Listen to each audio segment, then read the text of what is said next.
నేరమే చేయని నీవు ఈ ఘోర పాపి కొరకు భారమైన సిలువ మోయలేక మోసావు. ధ్యానించగలరా? నేరము చేయని నీవు నా కోసం యేసయ్యా మరణించిన దేవుడవు కదా. నేరము చేయని నీవు ఈ ఘోర పాపి కొరకు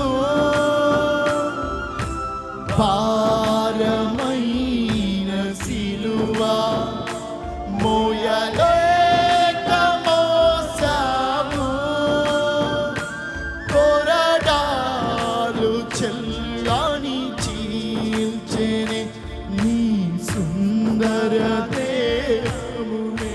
యేసయ్యా కొరడాలు చెల్లని చీల్చెని నీ సుందర దేహమునే. తడిపే